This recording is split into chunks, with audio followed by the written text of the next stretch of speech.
Hello everybody, welcome to this meeting today of the Combined Authority of the West of England. Can I, first of all, thank you for your patience. Sorry for the slight delay, just wanted to make sure that all the leaders were present, or their substitutes. I'm Dan Norris, the Metro Mayor for the West of England Combined Authority, and I'd just like to introduce my Council Committee colleagues. So let me see, there's Kevin Guy, who's the leader of Bath and North East Somerset Council. Welcome, Kevin. And then we've got Toby Savage, who's the leader of South Gloucestershire Council. Thank you for coming, Toby. Nice to see you. And we have Don Alexander here today from Bristol City Council, who's substituting for Marvin Rees today. Thank you very much, Don, for coming in, and glad you found us and all the rest of it. It's lovely to see you. Okay, and then we also have, to my left, and your right, as most of you are looking, we have Richard Bonner from the Local Enterprise Partnership, who's a non-voting member of the committee, and welcome to you too, Richard. And we also have Councillor Dogood, who attends as the chair of the Overview and Scrutiny Committee, and I sometimes think people in my family think I see him more than them. So often do I see Winston, it seems. And thank you to everybody who's coming in, streaming online today as well. It's good for you to come in. Thank you very much indeed. Okay, so if we move on then to the item 2, which is apologies for absence, we, as just mentioned, Marvin Rees has given his apologies, and we have Don substituting today. Are there any other apologies? I don't think so, but just in case I've missed something. Okay, fantastic. Are there any declarations of interest is the next item. Anyone got any declarations of interest? Okay, none made known. Thank you very much. And then item 4, that's the minutes. Now, I'd like to ask those present to agree the minutes of the meetings held on the 14th of June 2020, which was adjourned from the 26th of May 2022 and the 23rd of September 2022 and the 14th of October 2022 and the 12th of December 2022. And I'm going to ask questions, and if you don't get them right, I'm not letting anyone go. So if you can remember those things, well done. So first of all, do committee members have any corrections to any of those events or meetings? Can I therefore sign them as a correct record? Thanks very much, appreciate that. Fantastic. Now, the next item is item 5, is Chair's announcements, and I have no announcements to make. A rarity in a politician to take every opportunity to speak. Let's move on to item 6. Now, this is an important public item. This is items from the public: petitions, statements, and questions. There were 10 questions received from 6 individuals. The responses to these questions have been circulated to the members present on the committee and published on the West of England Authority's website. In addition, 57 statements were received. These have been circulated to and published again on the West of England Combined Authority's website. Some members of the public are in attendance today, of course, as I can see many of them here, and can address the committee for up to 3 minutes on each topic on their, in their statement. We have 30 minutes in total. And what I'll ask, please, is if, Tim, you could give an indication when we're getting close to the 3 minutes so that people know. And please don't be put off or put out by that, but it just helps you because it's hard to judge when you're speaking, how long you're speaking for. Okay, and then the members of the public who gave prior notice that they would be in attendance at the meeting are as follows. First of all, Councillor Claire Lang. I think I've seen Claire here. Yes, welcome, Claire. So if you are ready, please, would you be happy to make your statement? Thank you.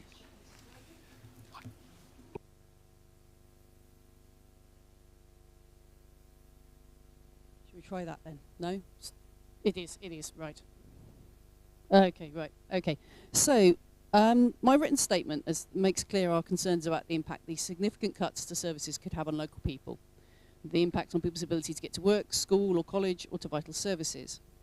While we welcome the concept of DRT as a supplement to main routes, we're worried that it is being used in a way it isn't designed to be used. In my limited speaking time, I want to focus on how we got to having this proposal on the table today. Last summer, the Mayor asked us all to give him feedback on the problems with bus services and our proposed solutions. This we and the residents we represent were more than happy to do. Yet now we see a paper coming forward proposing major changes to our bus services that has no reference to that consultation or to the later one with town and parish councils. I would like to know how many people replied to the Big Choices on Buses consultation or took part in related events in the summer. How many parishes responded to the parish council consultation in October? Why in November were the Yeighton District Transport Forum told by a WECA officer that none of those replies had been given to the officer responsible for putting together the DRT bid? Why did the officer have to ask the Yeighton District Transport Forum to send their proposal to him directly, as the Mayor's office had not sent any replies onto him? What has happened to those replies? We know they weren't shared with those working on the DRT bid. Were they shared with the unitary authorities when they were preparing these proposals for supported bus services? Were they used when preparing the BSIP proposals? The replies should be informing all decisions on buses, because we need a joined-up approach. Why are our town and parish councils, who have had no feedback on their detailed proposals, now being asked to prepare bids to the community fund in a matter of weeks? Why can we not have true partnership working, with WECA and the unitaries working with the town and parish councils to develop the proposals further? People out there don't care how their buses services are funded. They just want the buses to be there. And they want their voices to be heard, not feel they're wasting their time and effort on consultations that have no impact on future decisions. We believe in working together, regardless of political affiliations, for the benefit of local people. We want to work with you to find solutions that meet the needs of our local communities, rather than seeing another top-down solution imposed upon us. Are you ready to work with us? Okay, thank you very much indeed, Claire. Well, look, what I hope people understand is that my meeting lots of people, thousands of people in fact, last summer and the autumn, was not part of a formal consultation. That was me doing what I do, which is meet people and hear, because I believe that actually that's very, very important. But all the things that people fed in would have gone through the West of England Combined Authority, would have been forwarded in the appropriate manner according to the normal consultation rules.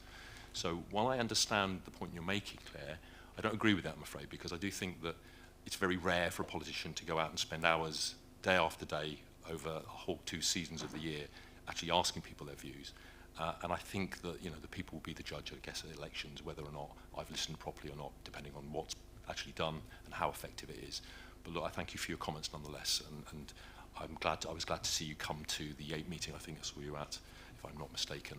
And I appreciate what you said, and everybody else in the 100+ audience there had to say that night, and it did make a big difference to me, helped me learn quite a lot, and I'm very grateful for all those who attended, not just that meeting in Yate, but all the other scores of meetings that took place right across the West of England.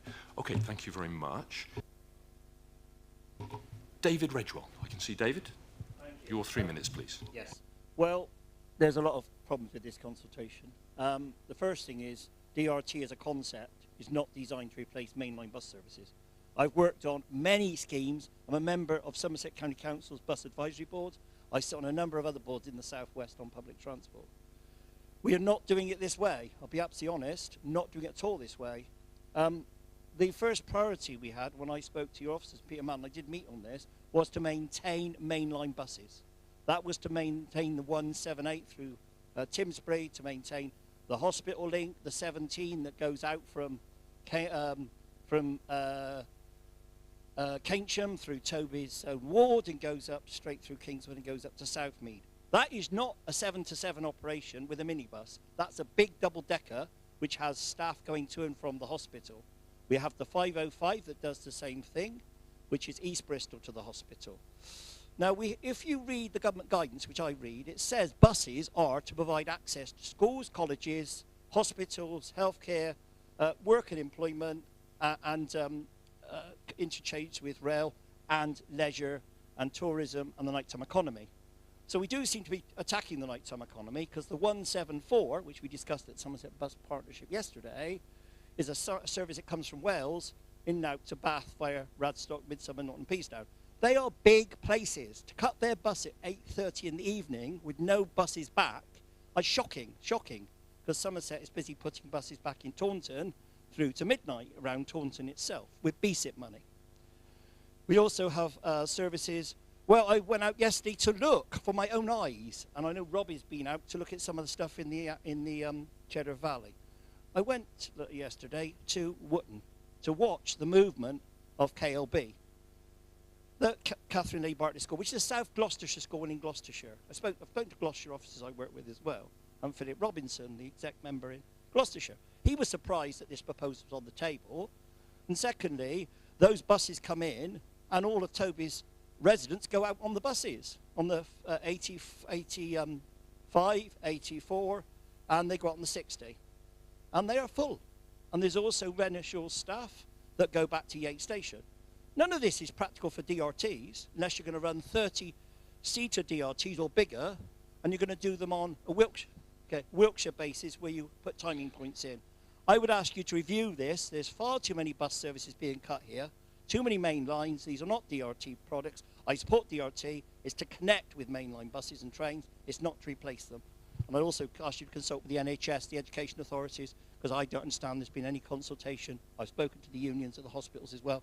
They're up in arms, and this needs a proper consultation with the public sector as well as the private sector businesses. Thank you. Okay, thank you very much, David. And you're absolutely right that Westlink, as a demand-responsive system, is not designed to replace these bus services. But we're here, this meeting is about supporting bus services today.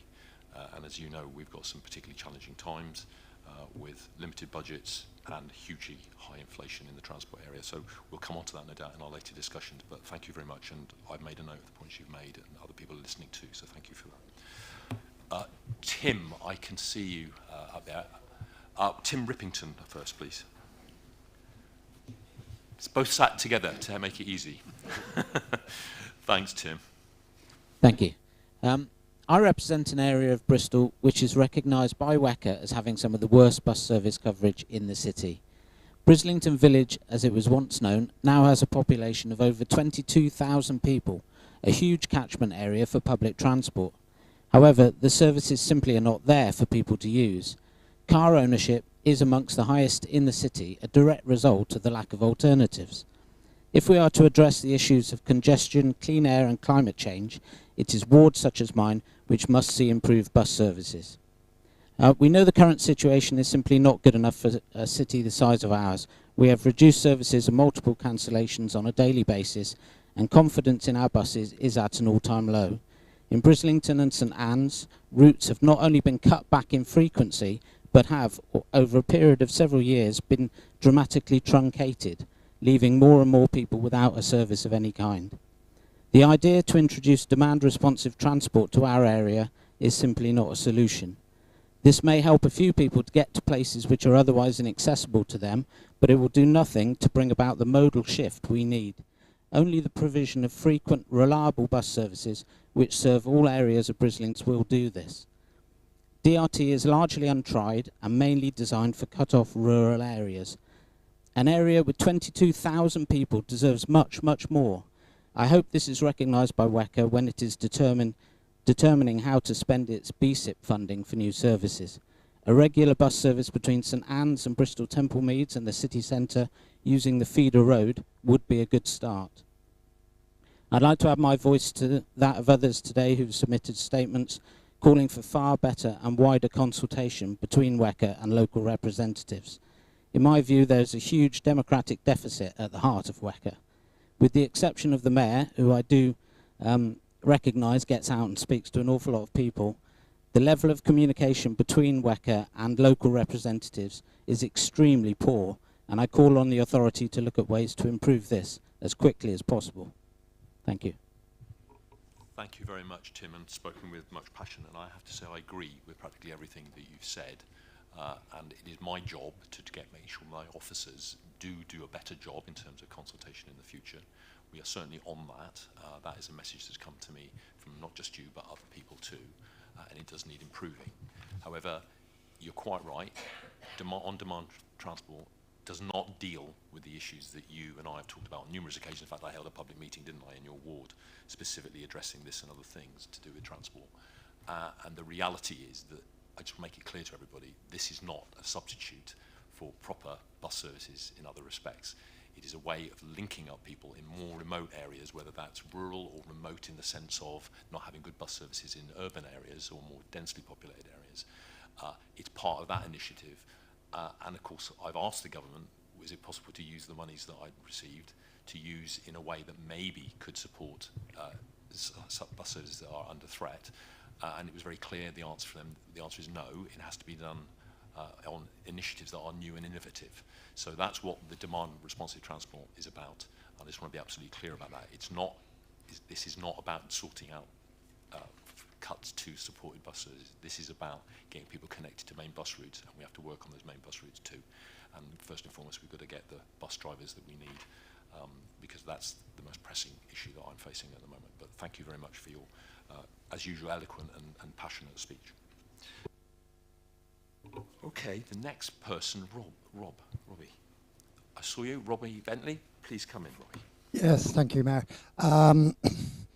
As I said in my statement, and also in 2 questions that I believe have been provided to all of the members of this committee today, we have particularly acute issues with regard to public transport, but I want to actually present a possibility that you're already aware of, due to a meeting that we both attended not very long ago, and relating to the fact that access to decent public transport services is actually fundamentally an equalities issue and an isolation issue. We need to be thinking about what we can actually do from within the pot of funds which is available for equalities development across the region, and which is particularly important in areas like mine in central Bristol, where we're also facing in cuts to bus services, and where quite frankly DRT is not going to be an effective solution. Okay, there are far too many people and far too many opportunities for work and educational travel around the area of Ashley in central Bristol, and replacing the existing provision of bus services with DRT is just not going to wash in the area.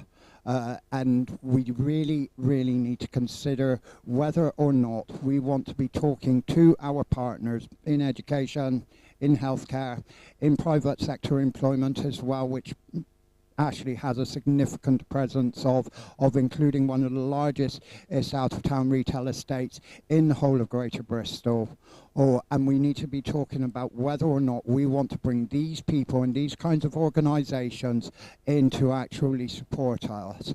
As it stands, I'm about to lose the only bus that gets me to the major supermarket for the whole of the area in Eastville, with the excellent shopping opportunities that are also present there, which is also a vibrant area for employment, and where there is a very high utilisation of private car ownership rather than public transport, and which is a ready replaceable all system, which used to have 5 bus services 7 years ago, and which is now down to 1 service an hour, which doesn't even run into the later part of the evenings, and therefore doesn't support the vibrant nighttime economy and student population of the area. We need to be thinking about ways of engaging with all of those disparate communities, is to be sure that we actually have an effective service. Thank you very much.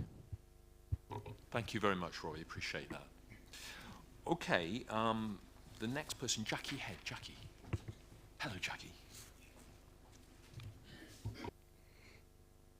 As the Mayor will be aware, I've been working as part of the Chew Valley Area Forum Climate and Nature Emergency Working Group for the last 2 years, lobbying for improved public transport in the Chew Valley and linking the Chew Valley to other areas. As part of a Chew Valley-wide survey which engaged over 400 households, we discovered that in an average week there were approximately 25 journeys per household. Only 6% of journeys taken were by public transport, largely because the journeys were simply not possible by bus. I drove here today and could only have got to this meeting on time using public transport if I'd left at 7 a.m. in the morning and was prepared to go home tomorrow. In the average week in the Chew Valley, 85% of all journeys to work were by car or private vehicle.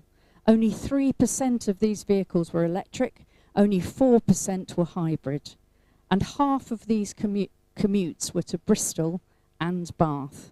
So if Bristol and Bath wish to reduce carbon-emitting cars in the city, WECA needs to fund new services and recognise the challenge of the modal shift required in rural areas such as the Chew Valley. If you decarbonise one person's 15-mile journey from the Chew Valley to Bristol, that's the equivalent of 15 city dwellers' last mile journeys. For this reason, when assessing the buses to run, you need to apply a carbon multiplier of traveller times rural miles travelled to assess the carbon benefit. You cannot judge on cost alone. We are delighted to see that the West Link will deliver dynamic demand responsive transport from the summer 2023 to the Chew Valley. But from our research into rural DDRT schemes around the country, we know they work best when combined with adequate, reliable and appropriate fixed route services like the new, innovative, BSIP proposed 526 Chew Valley Circular and 527 Chew Valley Bristol route, which have been bid for in the recent tendering process, and when members of the public are fully involved in the launch of new services.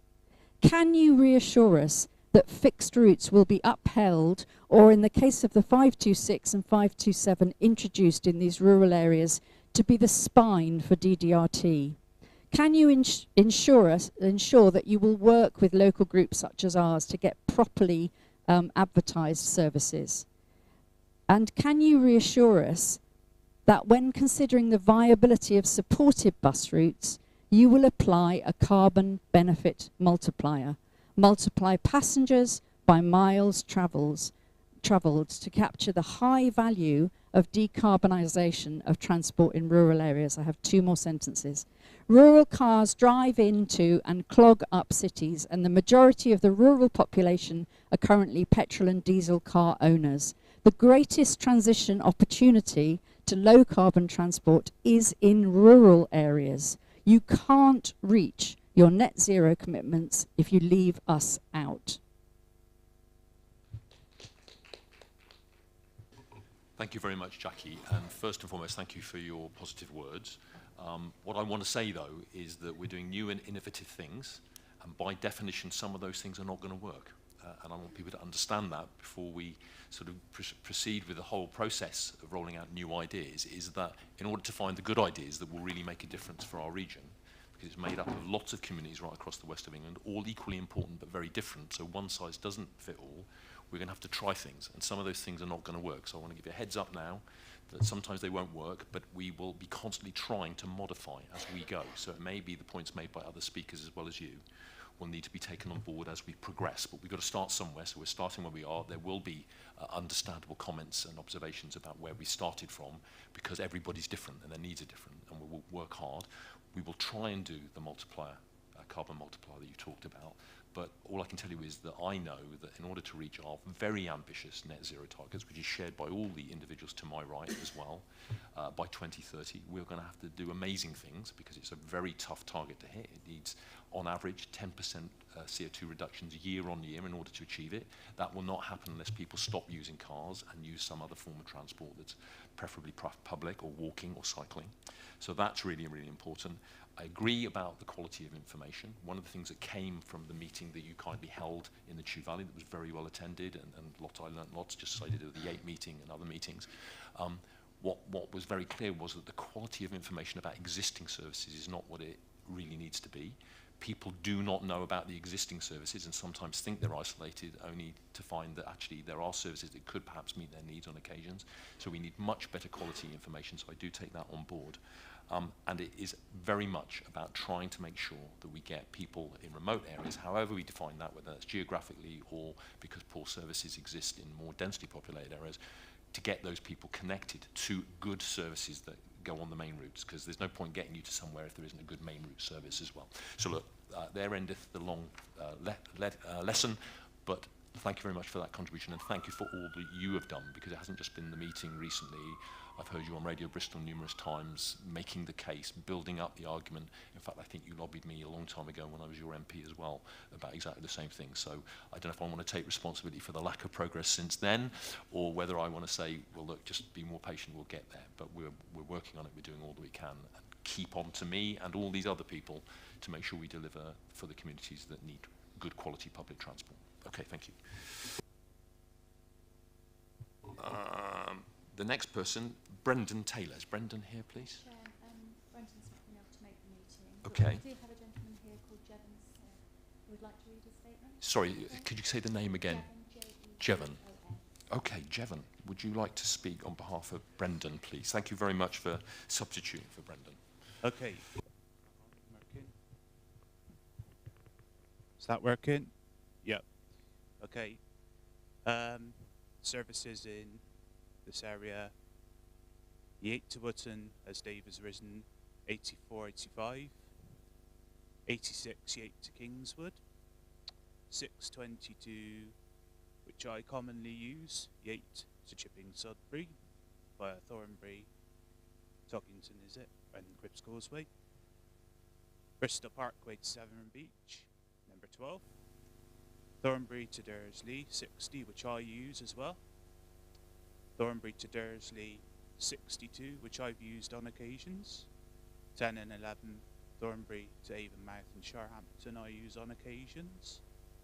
And what provision is made to retain these services alongside the demands? Is it possible to run all the single deckers behind the responses? Fixed timing points, I believe. Wootton under Edges Davison. Chipping Sudbury with the 8 bus and rail stations. Chipping Sudbury with the 8, Titherington, Thornbury, Cripps Causeway station. Which serve Castle and Marwood schools. The loss of 10 and 11 between. The Avonmouth Dock, Sharhampton, Southmead Hospital bus station, as Dave said, UE bus station, Parkway, Aztec West, Wortham, Alveston, Thornbury. The problem is the move to the castle with Marwood schools. I recently was on a field and stood T1 all the way from Thornbury as far as Aztec West. South Gloucestershire and Stroud College students use Service 10. If the Parkway to Thornbury service is removed, the access to school and colleges, one of whom I represent, to and from Southmead Hospital. 506 is concerned of the Bristol City, which is the orbital, to Southmead Hospital, important to disabled, myself included, access to hospital. The 17, as David has said, to Corsham, the hospitals of Cosham, sorry, as well as Southmead, and here.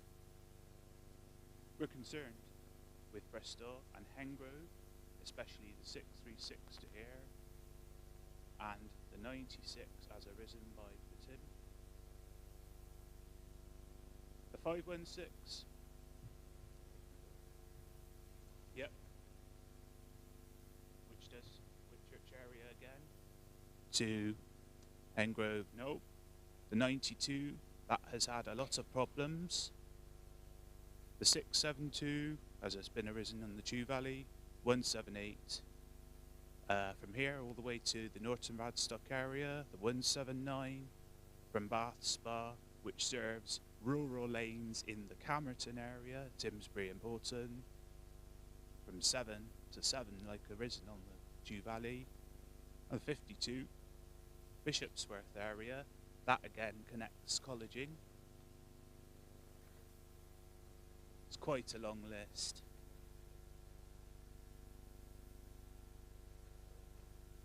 Yes.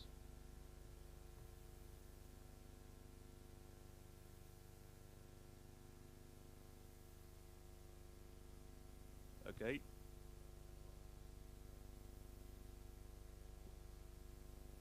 Was this the page 16 part, was it?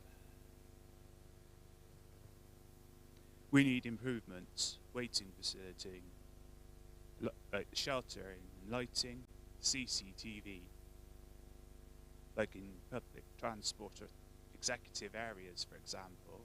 Interchanging facilities should be transferred to Wicker with North Somerset Council, like we have good examples of with Bristol Bus Station. Fantastic, Jim. Thank you very much for working through that. That was an important contribution today. And thank you, Brendan, for getting Jevon to read that out to us. Okay, before I move on, can I just welcome Steve Bridger, the leader of North Somerset Council, who's joined us as well.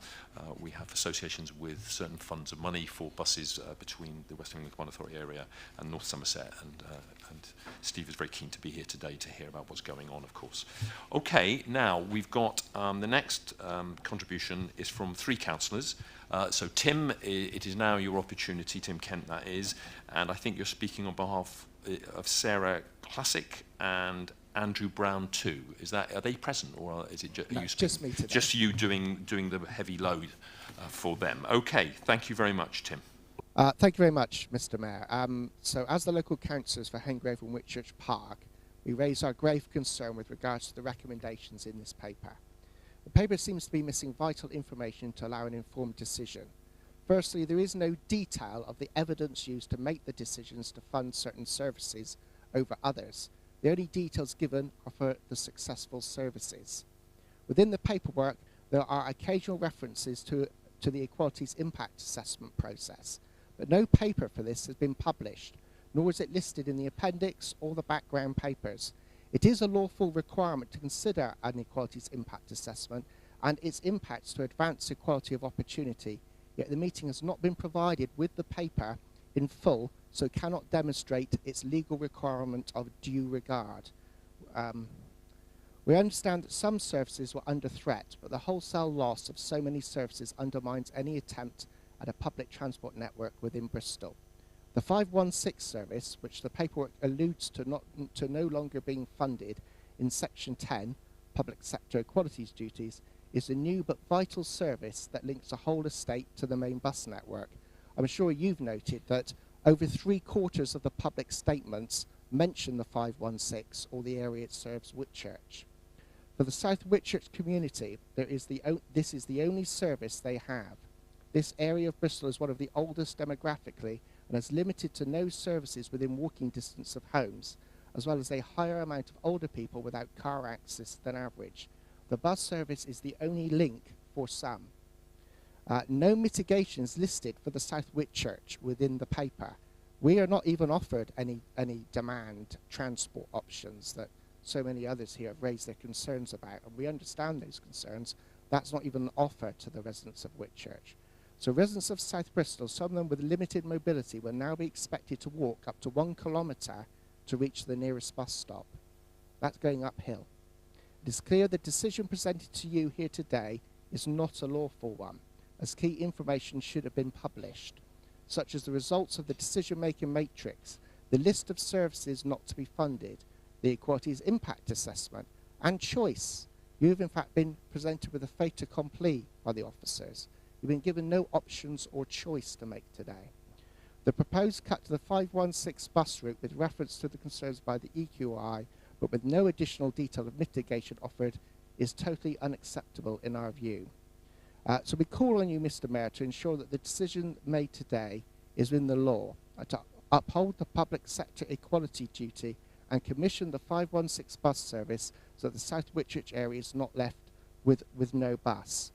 We'd like to also just finally point out that over half of Bristol's money is to go to support 2 bus services. This is at the cost of over a dozen other routes. We obviously understand the importance of the park and rides, but why a reconfigured service at less cost was not offered to you as a choice is beyond us. Thank you very much for your time. Thank you very much, Tim, and thank you for speaking on behalf of Andrew Brown and Sarah Classic as well. Thank you for that. I'm not unsympathetic to many of the points you made, genuinely, because I genuinely feel that there hasn't been the use of an evidence base for the decisions that have been put today for a decision. This has been a list that's been provided by the unitary authorities in our area. They've called it, it's their money effectively, and they're saying how it should be spent. And that's not satisfactory from my perspective, but I'm in a difficult position, I'm afraid, because if I were to use my powers to not support that, all the bus services wouldn't happen, and I have to go for what's available rather than that awful choice of nothing or what's being put forward.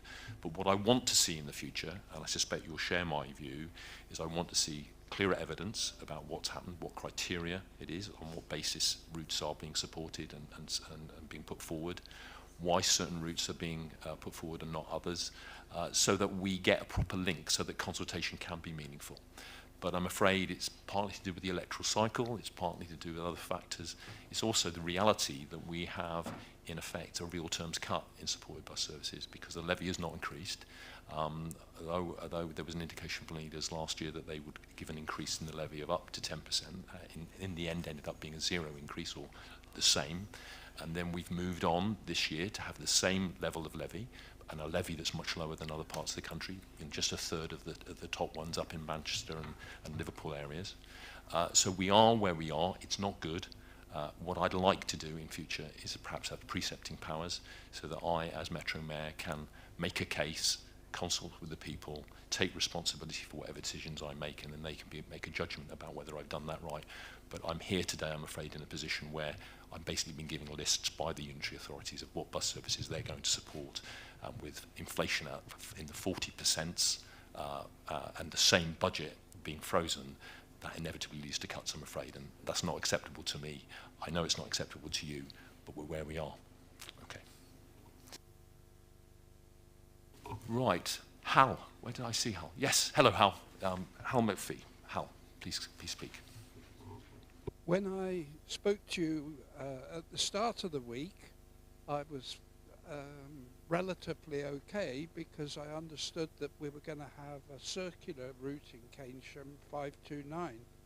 I found out later when I questioned the officer that this seems to have been taken away.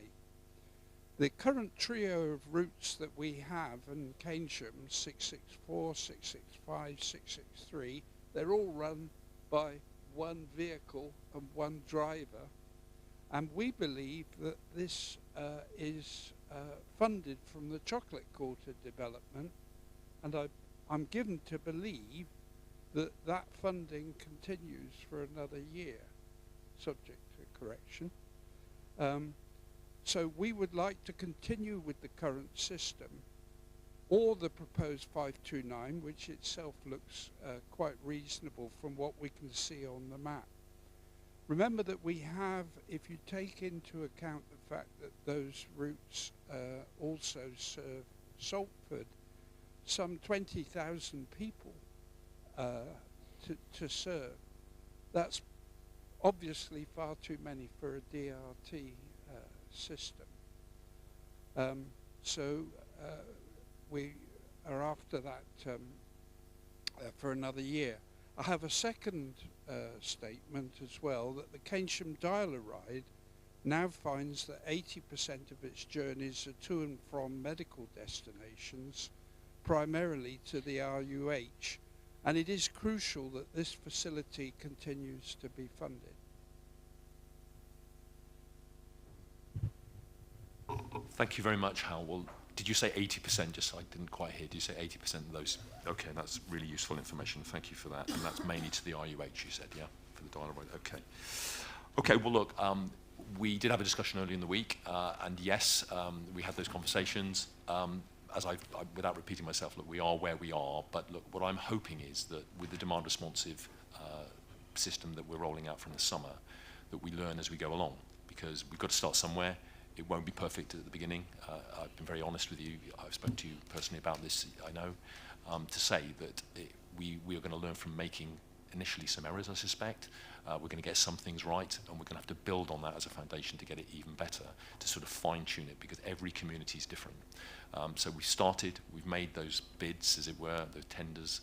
We've got people who have been prepared to take them up on the basis that we put out initially, but we need to keep reviewing that. And I ask you and other councillors, a vital source of feedback for me and my officers, as well as the unitary authority officers, as to how it's going, what needs to improve, how we can get it better. Because the experience that we will need to look at across the rest of the country, different but relevant to us, is that they don't always work well. DRT, it can sometimes lose money, it can sometimes not meet the intended objectives. So we do have to be very smart on this and very fleet of foot. So I ask you to keep feeding back. You do a very good job as it happens to make sure I know what's going on for your constituents in Keynsham, but all councillors need to feed back, including parish councillors who also have an important say. in making me informed about these things. So thank you for your statement. I appreciate that very much. Okay. In that case, can we now move, please, to item 7, which is comments from the chair of the Local Enterprise Partnership. Richard Bonner, please. Could you make your comments? Thank you, Richard. Thank you, Mayor. So we've read the papers, and we, in fact, had some interesting discussions at our LEP board meeting earlier on today, which perhaps talked to one or two of the issues. But just wanted to say that we recognise that having an effective transport system is critical to the economic functioning of the region. Connecting our residents to the jobs, to the educational institutions, health and leisure is all critical. We recognise, however, that these are difficult issues and difficult times, and the paper outlines a number of those. And to say that we recognise also that these are not issues that are unique to the West of England. I would just like to thank you, Mayor, and colleagues and officers, particularly for the engagement that you had with your communities through the course of last summer in particular. And we've heard that perhaps some of those areas, you know, we could do more of, but actually listening and hearing to the needs of communities is important. These are difficult decisions that we need to make, but we support the overall approach set out in this paper to settle on a transport levy for bus services across the region, including the supported services that have been identified. And there's a rise in fuel prices and wages set against the shortfall in driver numbers, and this has created a number of the challenges that we are facing for the operators and for the subsidy and the support that is required. And actually, if our region is to embrace the transport changes that we will need, then we will have to, as you've articulated, accept the proposals that sit before us today. I would just like to say that, and we've mentioned this before, that of course this package of measures is only one part of our overall regional transport network. And we're really looking forward to that wider consultation on our wider mass transit or Future for West network proposals. We think that it's important that sitting alongside the proposals set before us today, that we continue to engage with our communities and our businesses to ensure that we understand our overarching needs. And any consultation and briefing and engagement that results from the decisions that are made today, we think will benefit from that wider engagement. There's a series of measures that are being proposed that I think help to tell a wider story on top of what we're hearing today in those decisions. And finally, you've just mentioned the issue of the precept. It's one of the issues that other metro mayors have the benefit for in other regions. And I think that that wider consultation gives us the opportunity to engage with residents and businesses on other ways in which we can support our wider public transport networks and systems. And the precept could be one of those, amongst others. And we would like to get that process started sooner rather than later. Thank you. Thank you as always, Richard. Really appreciate that. Thank you. Now we're going to move to item 8, which are comments from the Authorities Overview and Scrutiny Committee. Winston, would you please come and make your statement? Thank you. Thank you, Metro Mayor. Fact is, right now, in the West of England, the old bus network and passenger experience is broken. So we're in a paradigm shift. And we had 90 minutes detailed discussion on Monday in Scrutiny. Good session with the officers, good interaction. And in the report that we've compiled from that, I've listed out 14 points. I won't go through the 14 points, don't worry. And I'll let you read them at your leisure, if any of us have any leisure. So let me just summarise and try and be constructive in my role of Scrutiny, Chair of Scrutiny, and the Scrutiny Committee, which is a genuine all-party effort in trying to address some of the serious issues that we have. So the report that we had this week changed in substance from the report we had before Christmas, with DRT taking a much more prominent role at the expense of standard services. The changes are significant in terms of number of services lost, around about 50, but also the dependence on a new alternative in DRT at such short notice.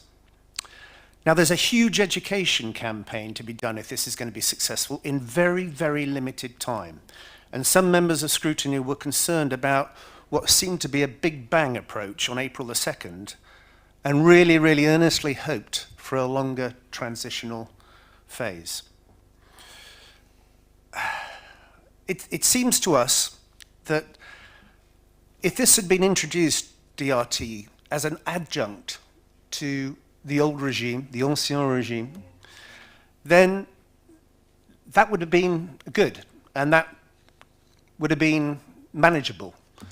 This current Big Bang approach, where clearly DRT is going to be a substitution in many cases, is a paradigm shift. And there has to be huge risk for all of us. We're playing with people's lives here. We're playing with people's livelihoods, how they get to work, how they get to school, how they get to tertiary education, how they get to the doctor's appointments, how they get to hospital appointments. We're playing with people's lives. And to introduce this without a sufficient transition period, is getting near to reckless. So I hope, and we hope earnestly, there will be a longer transition period. Richard, Chair of the LEP, quite rightly made mention of this morning's meeting of the LEP. As usual, a very good, proactive meeting looking to the future. But both you, Metro Mayor, and the Mayor of Bristol were on the same wavelength in saying we've got to fix the expression used, Marvin's expression, the nuts and bolts. And we have got to fix this. And, you know, I'm very much influenced by hearing, I think, for the first time, the person who was really the brains behind Transport for London and who was lived in our ward, Pete Hendy, who is Sir Peter Hendy now, chairman of Network Rail, etc., the rail. And in London, pre-COVID, they deliberately subsidised the buses by £750,000 a year, but obviously deliberately cross-subsidised that because they got income through other income streams, you know, the tubes, parking, their CAS equivalent, to name but three. So I would just, you know, hopefully read the report, but also ask these two questions at this stage. Is there any chance that we can get a longer phase-in? Is the cliff edge really the final cliff edge with Whitehall? Does it really stop at the end of March? Is there anything that we can do there? And what is the plan for future funding? You had that session which has been referred to today where you went out, talked to members of the public. At the meeting I went to with one of the fellow councillors here tonight, we went to the same meeting in Bath. What came across was, yep, people felt we didn't spend enough money on the buses, and yet people felt that precept might be a way of doing it. I think there's a fundamental systemic issue we have here. We need a regional transport board with real teeth, like the other mayoral combined authorities, and all that comes with it, the public accountability and what the members of the cabinet members for transport in the respective authorities can give to that in joint ownership. We need that, and we need, with that establishment, proper block grant funding, which other mayor combined authorities have. It's not just the precept powers, it's the block grants they get, which is in addition to the monies that we've been so successful on, and let's say we have been successful on BSIP and very other things, and CRSTS where that gets onto the buses. So I think we need to take the bull by the horns. We've had 18 months. I remember Councillor Savage saying we must use every tissue, strain every tissue. Thank you. And I think it was November last, getting in for November 21. Strain everyone, yeah. So we really must do that, but we must come up with something which is sustainable going forward. And we've got to get that cost per resident up to £40 per head, or maybe beyond. So I think now is the time for real leadership amongst all the political leaders, but also those in chief executive positions in the unitary authorities, to put a plan together which is really sustainable and really addresses the fact that we need more money, we need more powers from central government, and we need a long-term solution and something which is less risky than trying to use DRT in a way it wasn't originally designed for, as a substitution for proper long-term services. Thank you.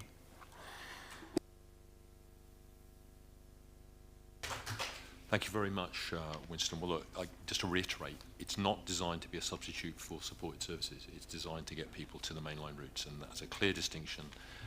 That was the definition. That was what the money was for. I asked the government if it could be used in any other way. The answer was no. Very clear. But I do agree with you, Winston, entirely, and your committee, that we need London powers and London resources if we're going to make the difference that Londoners are able to benefit from now. So we do need to get our act together. Whether it's tissue or sinew, I don't mind, but we've got to use whatever we can, tear whatever we need to get things sorted out.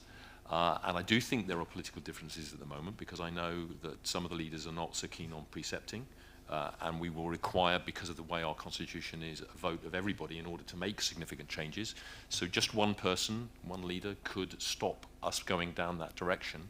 I think there's only one at the moment that is currently resistant, but we'll find out, because it is the key. Because although I'm happy to take responsibility for the transport, I'm happy to have discussions and informal or formal consultations, etc., etc., etc.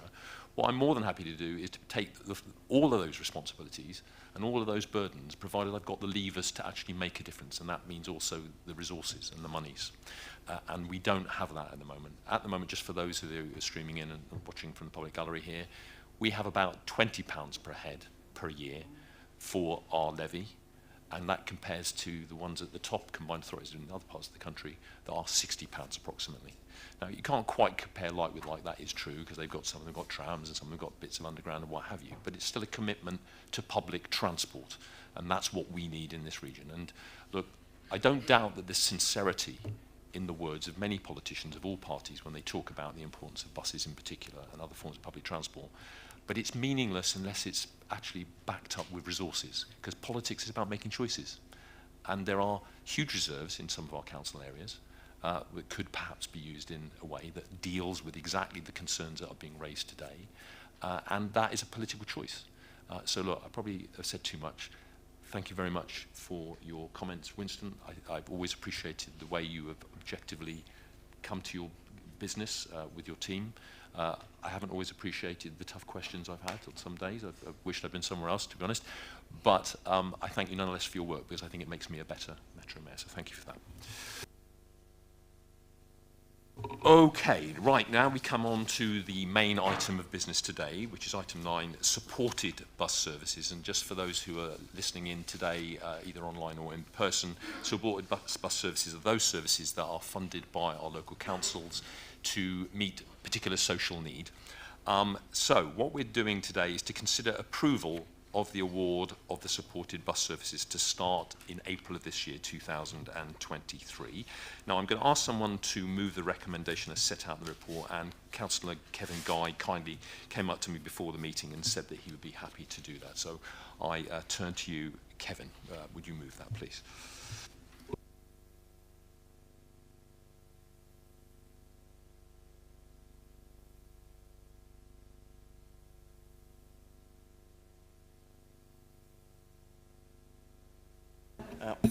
Apologies there, I didn't turn my microphone on. Just before we go ahead, I think Councillor Savage wanted to just make a point on the equalities paper and equalities issue.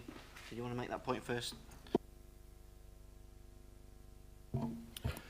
Yeah, thank you, Chair. It was just in relation to one of the comments that we had from the public around the equalities impact assessment that sits behind this report, and the extent to which that we have got the information that we need in order to be able to take a lawful decision. I'd be grateful for officers to comment on that before we move further, please. Thank you, Toby. Well, just so you know, the equality assessment was done by KPMG, but I'll ask one of our officers, Malcolm, to speak to that. Malcolm, are you ready to do that? Okay. Thank you, Richard.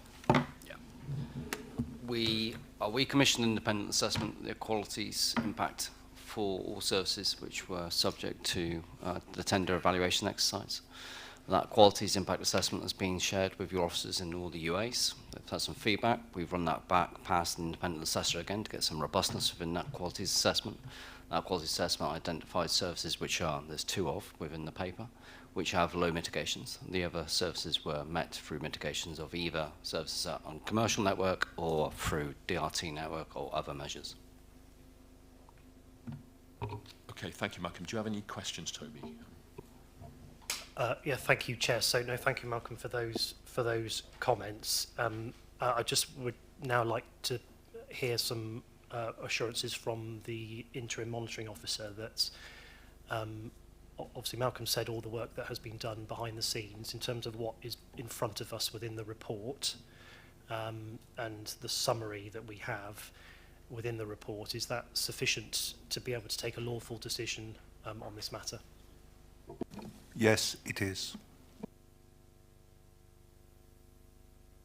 Okay, Kevin or Toby, is there anything else you want to follow up on this particular point? Because it's an important point and we must get it right, and you're right to raise it. No, but I'm happy to accept the legal officer's advice on that one.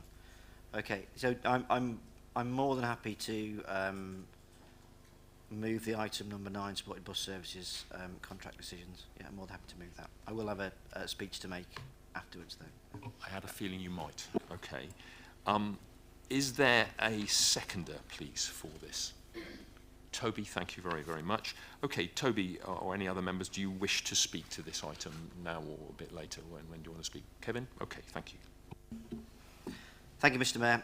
I'd like to thank officers and others who have done so much work to get to this point in a ridiculously complex area. There's much to welcome in the report, such as the driver recruitment and fares. However, the sad background to this is we have a broken public transport system, disjointed, underfunded and under-regulated. Issues are compounded by the government's failure to invest properly in this vital area of public infrastructure and crucial to daily lives of so many people as they seek to access jobs, medical appointments, shops and so much more. Local public transport, particularly buses, provides a lifeline to these people.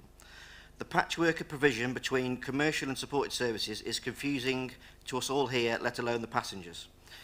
It's been clear that the current system doesn't deliver and can't be sustained. We all know the problems with rising costs, particularly as council funding is so constrained, with the demands on us rising at the same time as real terms reductions in our budgets. So, I've long argued for a new and bold approach, one which involves local communities and helps them in a transition to better and more sustainable transport, and a greater choice and flexibility, particularly in our rural areas. The new DRT proposal across North East Somerset, announced by the Metro Mayor, are certainly bold, and they have potential to achieve this. Indeed, the new money going into the project, as well as other BSIP routes he is putting forward, comes from central government with strings attached, and that can't be spent on existing bus services, no matter how much our communities want that to happen. Even so, we'll have to wait to see whether putting so many eggs into on-demand minibus basket is the right call by the Metro Mayor.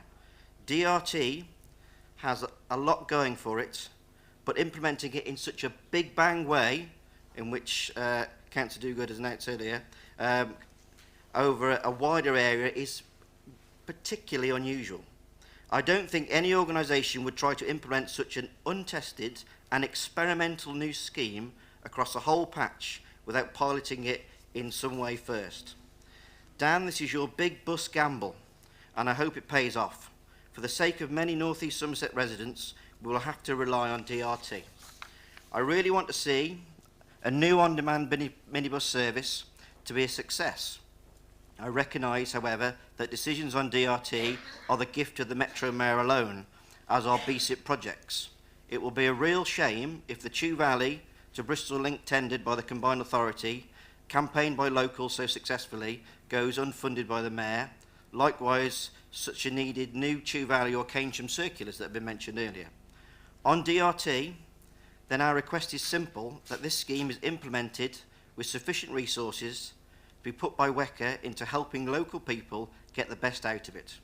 Working with parish councils and others to communicate the new system, also we request that the zones be kept under review, particularly on the edges with small tweaks to pick up and drop off points which can be quite confusing. It is the WECA committee collectively, not the Mayor of North East Somerset, that has the power to decide on supported buses. As put forward in these papers today, I think it needs to be understood by the committee that introducing DRT is a huge change that many areas will need to get their heads around, particularly those that are losing the supported network systems.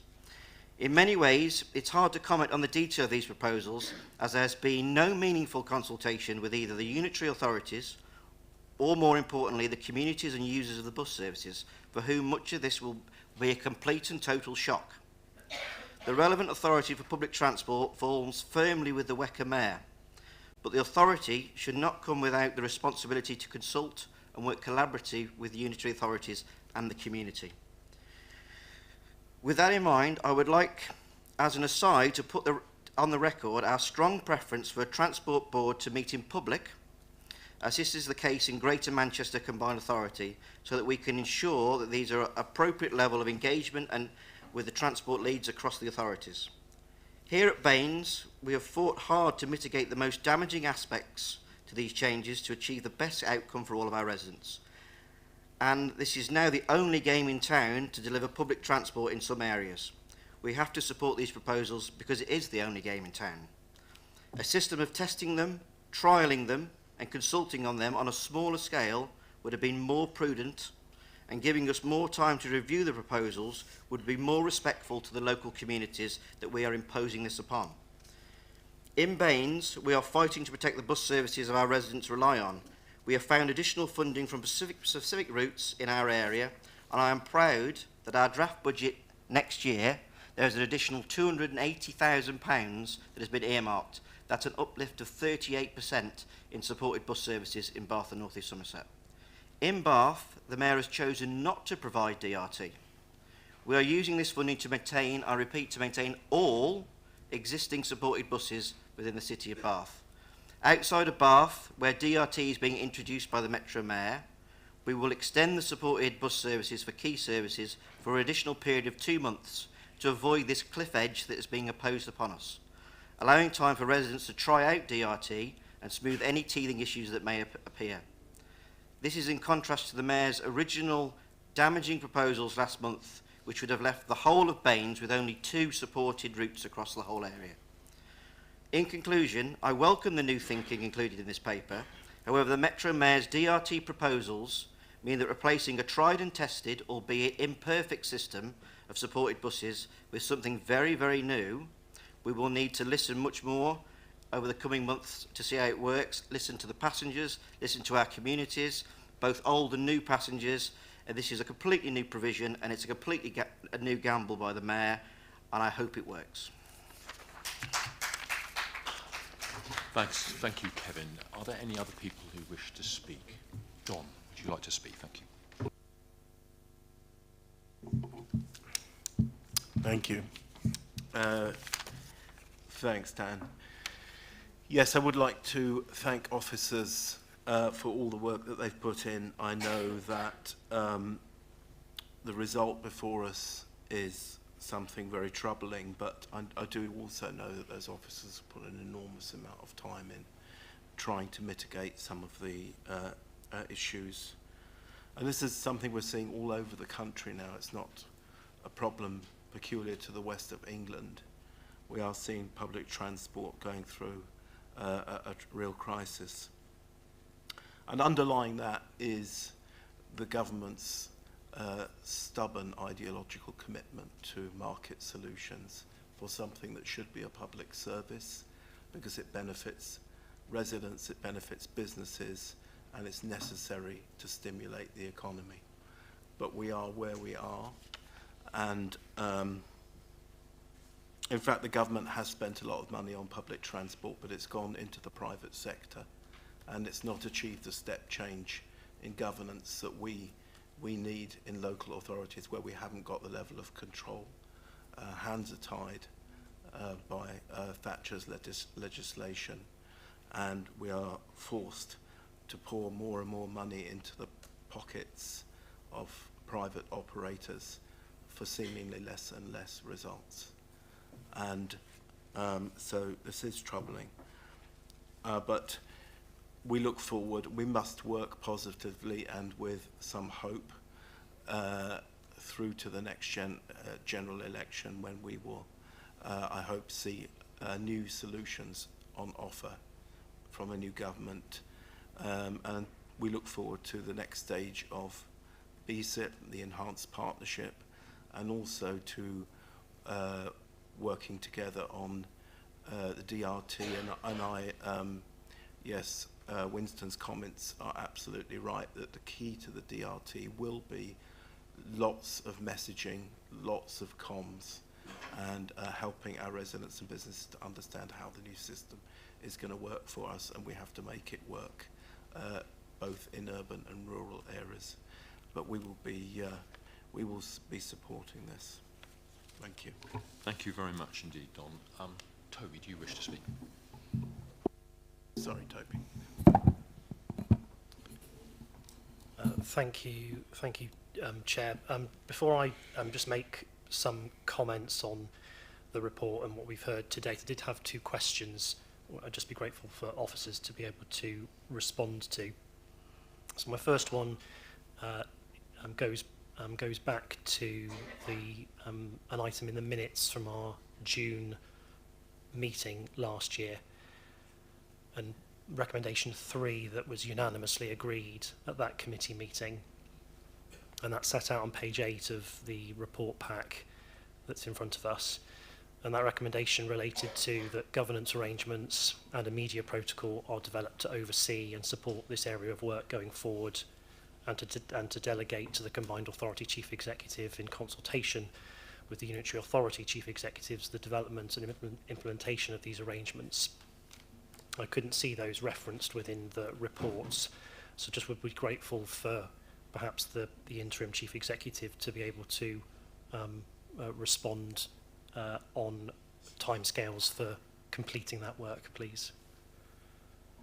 Okay, Richard, would you like to answer Toby's question, please?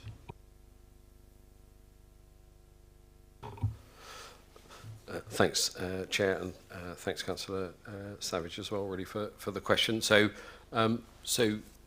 yeah, we're absolutely committed to working to make sure that you know, we deliver those objectives of that overarching working together with the Unitary Authority Chief Executives, consultation, communications from the organisation and from officers together, and making sure that we deal with that governance in the right way. The focus of time, and we'll be bringing a report to we meet fortnightly as chief executives, and that's going to be on our next agenda for how we make sure we deliver it. The focus has been on coming up with two different things, really. One is the supported services option and the work that we've had to put in to get something ready for the committee in a short time scale, and also separately from that, the work we're doing through the bus services improvement funding that we receive from government around having some form of alternative rather than nothing for people in many places through that demand responsive transport offer that we've got as well. So we're absolutely committed to doing it, both from an organisation officer perspective. We'll be talking about it with the chief executives. There's a gearing up point we have now. The words of all of you and the scrutiny chair in particular, and we flag it in some there are a lot of risks that we need to manage as we go through the next few months, and it's a short period of time for us, really. So it's incredibly important to us, and we're committed to doing so. Could I just ask, thank you for that answer, just in terms of when you expect that work to have been completed, because obviously one of the going around in my mind is some of the comments that Grant Thornton made within their reports that we considered last month around sort of committee resolutions and committee decisions going unimplemented. So I would just like to push you on a time scale for when you expect that to be completed, given that we first decided to do this back in June. So we'll bring a paper, as I say, to our CEO's meeting before the end of this month, because we have to. We haven't got much time to do it. In terms of completed the piece of work, let's bring the paper so it sets it out. I think it will be stages of it, and I don't think it's just it's broader than just communications. It's also about how we involve residents, bus user groups, how we get the information that we need to get, much of which we've heard today, and also that we get valuable information from particularly ward councillors who know their areas as well as the residents. So we will bring that paper to the Chief Executive in January. I think there'll be different stages completed over a period of time, but I also think it will go beyond the start date in April. So we'll have to do the bulk of it up front, but we'll be continuing to do it after the service has started, because I think, as the Metro Mayor said, this isn't going to be perfect when we start at the start of April, but we have to come up with some form of alternative solution to the decision being made here today in respect of those services. So significant piece of work we've done before the services commences, but it will carry on as well, and we'll set that out in the paper to the Chief Executives that we take through, so we get some good, robust, constructive and indeed collaborative working that we've had with the unitary authorities in the process we've gone through, which is particularly challenging. We get it, but we have to come up with a solution that is the best we can achieve with the funding available. Toby, do you want to carry on? By all means, do so. Not on this particular point. Okay, I'm happy for you to move on if Kevin's okay. I think Kevin was just indicating then, and I don't know if it's on this particular point or what. Okay, Kevin, come on in. Thank you, Mr. Mayor. Yeah, on that particular point, it goes to the communication side of it. So we're a combined committee, and I'm just going through the Mayor's responses to questions. And in there, it refers continuously to the 10% increase that local councils were asked for a year ago, which is, and I was there, and we agreed on up to 10% increase. But if the Mayor's comms team and the WECA comms team had consulted with Bath and North East Somerset, they would understand that we're putting a 38% uplift into our supported bus services. But yet comms have gone out saying that we're not doing that. So if we're a combined authority, we should be working together. Looking at things, and we should be talking together, and it shouldn't just be the Mayor's comment to questions to the committee, and that's about us working together. So I'd appreciate that moving forward on Toby's point, that we need to do some more collaborative thinking and speak as one voice and not as individuals. Yeah. Thanks very much, Kevin. I mean, I just want to comment on that really, Kevin, as you invited me to do so in a way. Yes, you have put extra money in, but overall it's a cut. Now I can get my officer to go through it with you if you want in this public place and explain that to the public so they know that supported bus services budget is being reduced overall.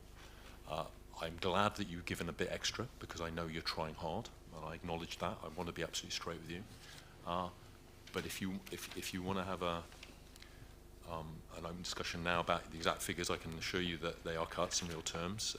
Inflation is so high that I'm afraid anything we're doing is a drop in the ocean, frankly, to the rate of inflation that we're having to counter. And it's not just in this area, it applies to lots of other responsibilities you have as council leaders, and I fully understand that. And I do get the pressures you're under. But I have to also tell you as truthfully as I know it and see it as well. But look, we are in this new era of working closely together, I hope. So I think probably best that we've made our comments, people will have noted them, and you and I can talk about it in the usual way that we do to see how we can move forward. Because what's important is that the public think that we are, and know we are, actually, not just think we are, know we are, doing everything we possibly can in what is a very difficult situation. And it is true that it applies to the whole country, these challenges, but we do have particular challenges, not least bus driver shortages that are very acute here. 4 areas are particularly hard hit: ours, London, York and Glasgow.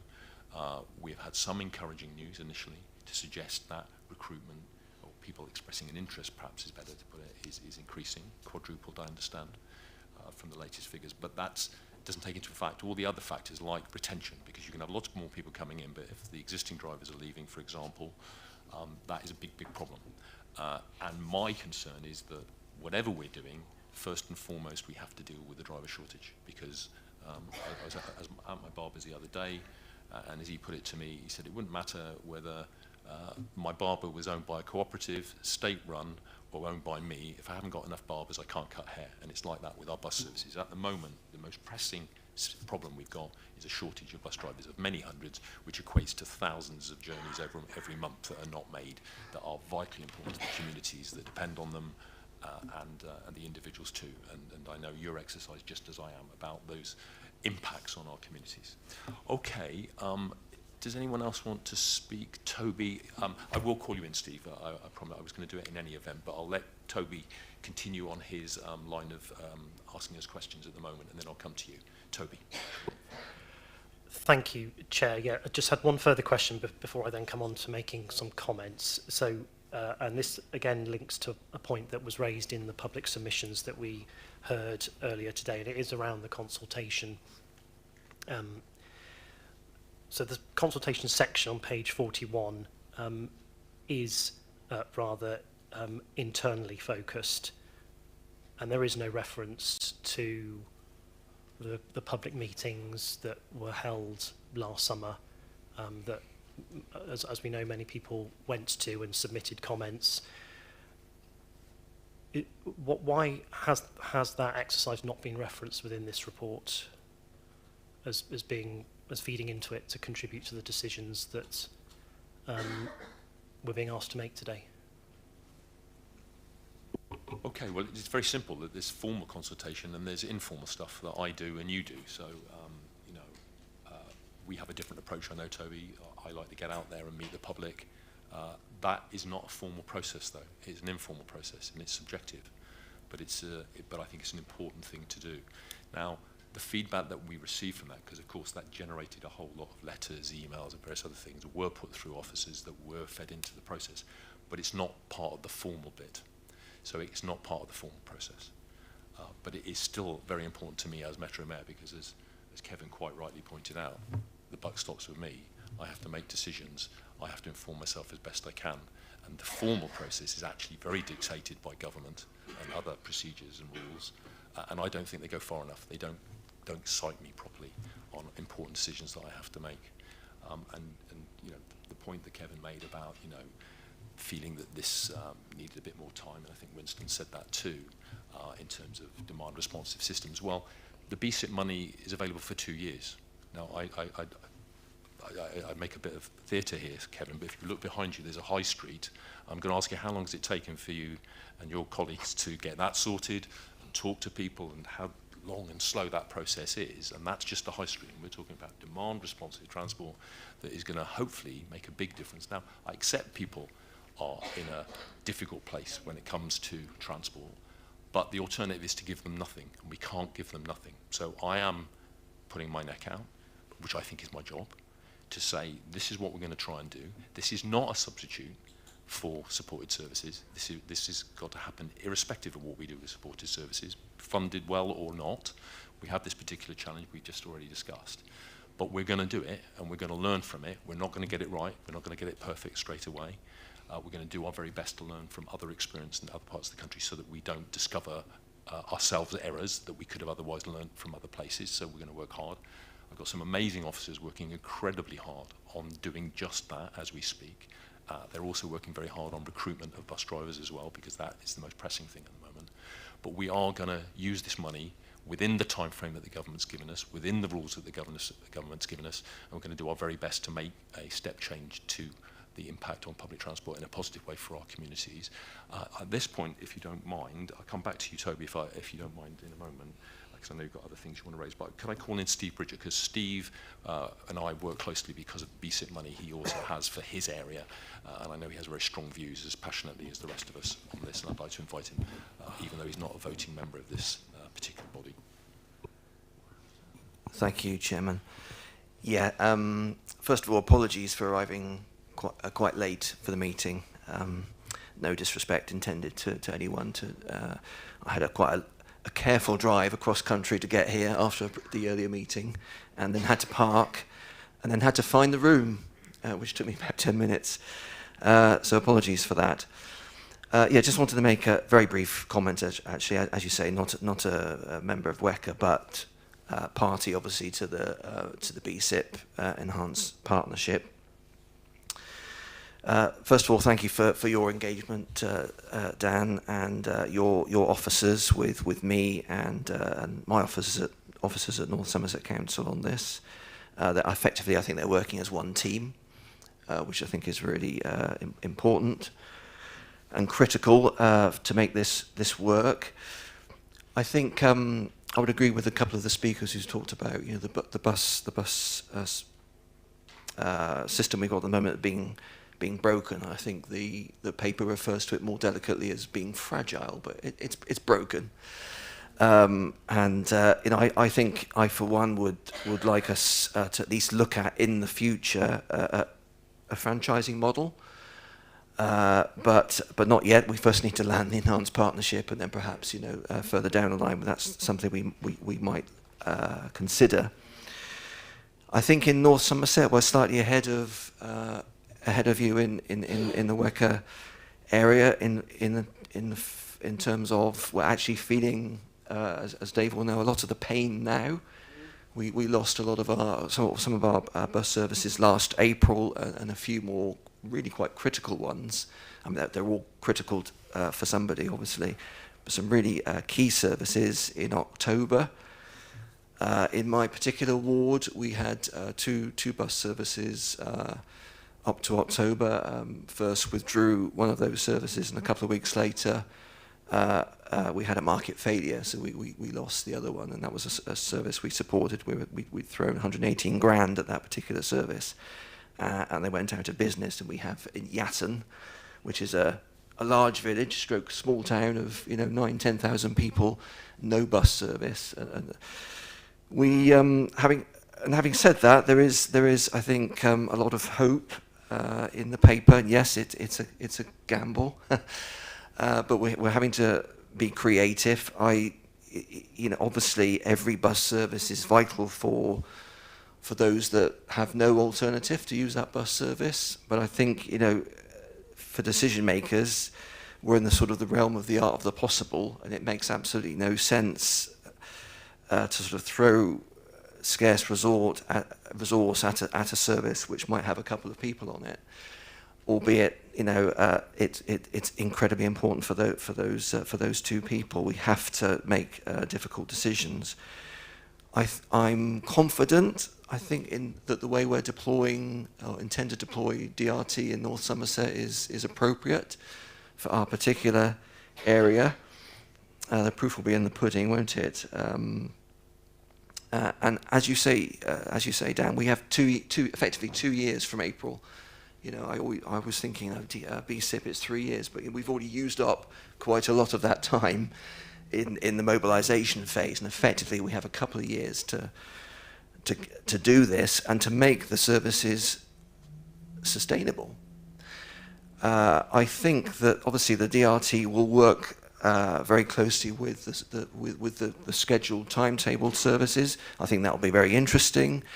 I'm sure there'll be instances where the data we get from the DRT services, we'll get that from day one. We'll be able to respond to that and be able to, I'm sure there'll be cases where DRT services become then, the evidence becomes clear that actually it would make it work to have a scheduled timetable services in that particular area, because, we can evidence it. I think that I've probably got a question around that actually, which is around how we're going to handle the review of the DRT once we get going, what mechanism we're going to use for that. I haven't had time to ask my officers this morning as this has come to me, but I'm not sure if it's entirely clear whether, how we make those decisions to enhance or tweak some of those zones. Now, I think in an ideal world, we will be making those decisions as locally as possible. But it may be that if it means allocating more resource, obviously there needs to be a process and a decision around that, and I think we haven't quite landed that yet, and we probably need to talk about that. But yeah, that's all I wanted to say. So thank you. Thanks. Well, that's great, Stephen. And can I echo the cooperation that's been going on? It's been very important. There are unanswered things, but we're on a really tight timeline. You know what it's like. We're having to push ahead. We will get these things sorted in terms of assessing how it's all gone in place by the time it starts kicking in the summer. And we need that data because we're going to learn an awful lot, good and ill. And we've got to move forward from that on that basis to make things better as we progress. It's going to be tough. It's going to be really tough. But I have to say, we are, compared to, it is a national issue, and compared to other parts of the country, we have secured this huge sum of money, which we should be seeing as a very good problem, because where other areas are thinking, what on earth are they going to do, and they've got no options, we do have options. So the challenges put up by Kevin and others about what we're doing are in the context of a great problem, that we are able to do certain things, albeit very prescribed and having to be innovative and new, admittedly. But I rise to that challenge, and I know you do too, Steve, and we're going to do our very best to be successful in that and to shape a better future for our public transport, because it's important that we do that for obvious reasons. Okay, Toby, I think we're going to come back to you if that's okay. Thank you for being patient while we heard from Steve.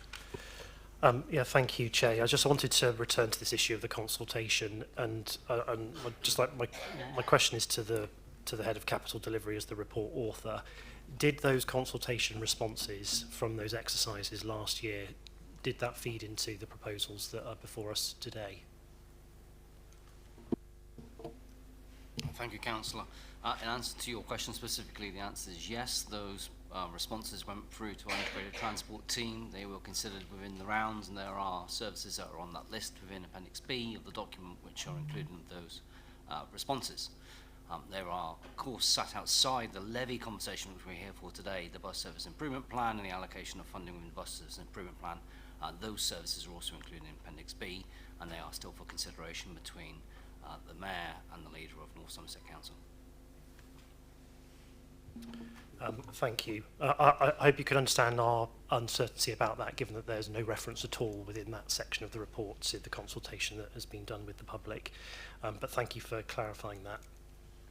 Just wanted to turn to make some comments then. So, and I'm going to be careful not just to simply repeat points that colleagues have already made. I think we are in a, believe it or not, a much better position today than we were when we were considering making decisions around supported services back in December. These decisions are difficult today. They were truly horrendous in the run-up to Christmas. And I think those extra weeks have allowed us to work collaboratively as councils and the combined authority to be able to mitigate more of that impact, but as we've heard, certainly not all of that impact. And I think that demand responsive transport is a really important part of the solution, but one of a number of different components that we need to have a fully functioning and integrated transport offer for the public. I think that the report that we've got before us today, I think, again, those extra few weeks have allowed us to be able to set out those different funding sources, whether that is BSIP funding, the bus support operators grant, and various others, showing actually how that landscape of funding does contribute in different ways to providing a transport system for our communities. And I think that DRT is is exciting, and I pay tribute to my cabinet member for transport, Councillor Steve Reed, who's been raising this issue of demand responsive transport, particularly to serve our rural communities for some years now, and I'm pleased to see that we're making the progress to be able to deliver that. I think it's a really important point to make, and again, trying to make new points and not go over ground already covered, that our rural communities, as well as being some of our most physically isolated communities, they're also some of our most digitally marginalised as well. So with 5G and 4G coverage being incredibly limited in some areas, and therefore people's ability to be able to use digital services. So I think it's really important and imperative that the communications and the marketing campaign that sits behind the DRT operation does enable our most digitally marginalised communities to access these new services that will be coming. I've raised over a number of meetings now, and Councillor Dogood sort of repeated the phrase that I've made consistently around us needing to show that we have strained every sinew in maintaining as comprehensive a public transport network as possible. And whilst I think there is evidence to show that we have strained more, particularly over the past 12 months, I still feel that there are occasions where we are not leaving, we are leaving stones unturned where we shouldn't. And I think that there are resourcing decisions that perhaps aren't being made in the best interests of public transport users. And you know, I've raised in the past concerns about WECA's new offices, concerns about our over-reliance on interim staff that are often far more costly than substantive permanent appointments. And obviously that was a point that was flagged in the Grant Thornton report as well. So I think there are examples where we could demonstrate better value for money to the taxpayer for the decisions that we make around how we choose to allocate what are ultimately finite resources. Comments have been made, Chair, sort of by yourself around the levy increase and sort of comparing those levies across the country. You actually made my point for me, where you've quoted the comparative table with how the West of England compares with other combined authorities around the country, but then you went on to say that actually they're different. Some of them have trams, some of them have tubes, which therefore does inflate their levy amounts. So you are comparing apples with pears in trying to compare us around the country. There's a point I've made to you before, but it's a point that you continue to make, that I don't think is a fair comparison and ultimately not particularly helpful to the public. You again made the point around council reserves, and again a suggestion that we're somehow hoarding money that could otherwise be used for public transport. South Gloucestershire Council holds many different reserves. Just think of one of our larger reserves underpins our waste PFI contract. The idea that that is a reserve that can be released to support bus services, that's just simply not possible. But I think we have demonstrated as councils our willingness to put additional resource in. And I note that overall, the total levy for all transport for the West of England is 19.4 million. And that total spend on buses has increased far in excess of 10% across the West of England. So that is a funding increase, and it is, and that has meant that we've been able to protect many more services than we were expecting to be able to protect towards the end of last year. So whilst not perfect, I'm pleased that we're in a better position than we were, and we'll be supporting the recommendations today. Okay, thank you very much, Toby, and thanks for those points. And of course, I did actually modify what I said, because I listened to what you said about comparing things, and I want it to be fair. But I do think that it's quite clear that a commitment to transport, whether that be trams, buses, whatever, is on a levy basis, is clearly a commitment to transport, and how we manifest it in our region compared to other regions is down to us, because I would have liked us to have had a fantastic tram system that we managed to lose about just over 15 years ago, and we could have spent it on that, no doubt. The other thing is, I agree with you completely, Toby, about you can't necessarily spend certain things on other things. You know, there are restrictions, but I mean that obviously applies to your point about the office, because the office is a different head. That wouldn't go on buses in any event. That's exactly the same point. And reserves are significant. You have, I think, visible reserves of something like, I don't know, 240 million, something like that, which is an awful lot for a council. If certain the rules that we apply mean, well, okay, that's your opinion, but in my view, that's extremely high, 240 million. I'm anxious that I've got 300 to 400 million for the whole of the West of England, desperate to spend, and you as one single unitary have that very high figure. But anyway, people can look into that and make their own minds up. Okay, right, thank you very much. Is there anybody else who wishes to comment, please? All right, well, thank you ever so much. Thank you very much for the candid and honest discussion and well-behaved discussion. That's fantastic. And thank you ever so much for the terrific questions as well that we've had up to this point. Okay, so now we come on to, let me just have a look. We've got all the members speaking. Everyone's done that. So in that case, we're going, I think, to recommendation 1 in that case. We're already on that point. So in that case, can those in favour please show?